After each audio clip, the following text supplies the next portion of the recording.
moment when the rise of the oceans began to slow and our planet began to heal. During his presidential campaign, Barack Obama spoke about climate issues in almost biblical terms. Despite his soaring rhetoric, Americans seem to be growing less concerned about climate change. 4 years ago, 60% of Americans described global warming as a crisis or a major problem. Today, that's down to 50%. In that same time, the percentage who say global warming is not a problem at all has nearly doubled to about a quarter of the public. But that didn't stop the Democrats in the House of Representatives from passing a climate bill that could cost U.S. companies billions of dollars and drastically alter the U.S. economy and our way of life.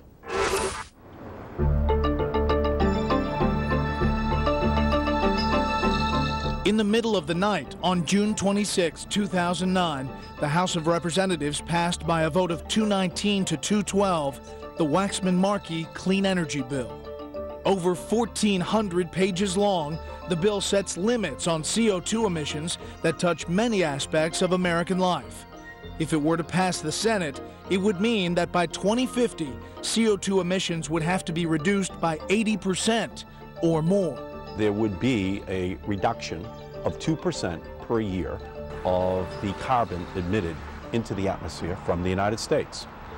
And then every company in the United States that was responsible for substantial emissions of carbon would have to find the least costly way to reduce their carbon footprint. Massachusetts Democrat Ed Markey co-sponsored the bill. You are saying, here is our requirement, figure out how to get there. But if you don't, then what happens? Oh, we're going to get there. Our capacity for technological innovation is unlimited. No one seems to understand that this means lowering our CO2 emissions to a level the U.S. last experienced in 1910, 100 years ago. Stephen Hayward is a scholar at the conservative American Enterprise Institute and a co-author of the Annual Index of Leading Environmental Indicators, a publication that tracks environmental trends. To take us back to our emissions level of a century ago essentially requires replacing our entire fossil fuel infrastructure. Eventually, you even have to get rid of almost all natural gas, as well as coal and oil, and replace them with what? We simply don't have that much alternative energy available at that scale at any price. You know that critics say that's just not doable. I mean, that's what they say. The average vehicle in the United States in 1975, when we had the first OPEC embargo, was 13 miles per gallon. But the United States then made a commitment to doubling the fuel economy standards by 1986, and we did it. Our new goal is to increase it to 35 miles per gallon by 2016. We will meet that goal. That's American ingenuity. That's what I'm banking on here. American ingenuity commanded by government, using a mechanism called cap and trade. It would work something like this. The government sets a limit on the amount of carbon an industry, a company, or in theory an individual can emit. That's the cap contained in the bill.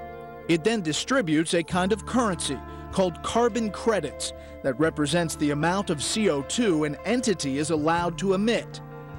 Those that exceed their cap must buy credits from other enterprises that are under their limit.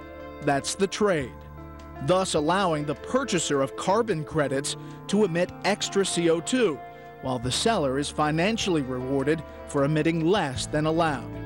The caps are reduced over time, thus lowering emissions. That was also the theory in Europe, which is already operating under its own cap-and-trade system, and the results have been closely watched. In places that it has been tried, how has it worked so far? They believe in it over there. Global warming is almost a religion. Myron Ebell is the Director of Energy and Global Warming Policy at the Competitive Enterprise Institute, a libertarian think tank. What we've seen so far is it isn't reducing emissions very much, and their electricity prices have gone through the roof. They're pretty close to 20% unemployment now. They're not getting much out of it, but they're spending a lot of money. How do you respond to that? The revolution in Europe is one that is still in its nascent stages. They admit that they made a few mistakes. in the way in which they set up their system initially. Their decision was not to junk the system, but rather to perfect it, to modify it. Treasury economists assumed that the costs of cap and trade would range between $100 billion per year to $400 billion per year. What would that cost the average household? That ranges between about $850 per year to over $3,500 per year. This would constitute the largest tax increase in the history of America, at least 8 times larger than any other tax increase. It would be devastating in terms of jobs and costs for the American people. It's now up to the Senate to take up cap and trade, and nobody is more determined to block it there than the Republican senator from Oklahoma, James Inhofe. You've been quoted as saying that a fraud has been perpetrated here. Well, you believe that? I use hoax more than fraud. I said that because what they're all saying and trying to do is stop this machine called America. And it was all scare tactics.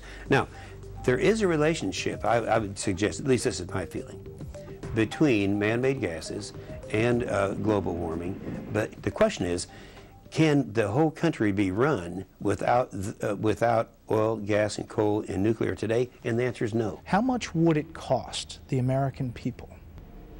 A fraction of what our present strategy costs us. We spend $350 billion a year importing oil from overseas. That's half of our trade deficit.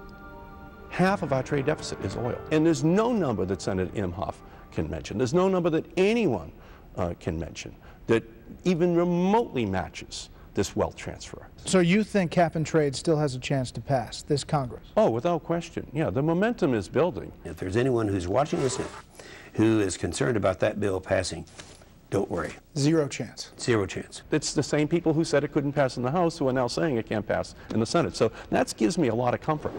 The legislative debate is not over, but whether Congress ultimately gives President Obama a bill to sign may not even matter, for the administration has turned over a hold card that would allow them to try and circumvent those elected representatives altogether. Fox News reporting continues after the break.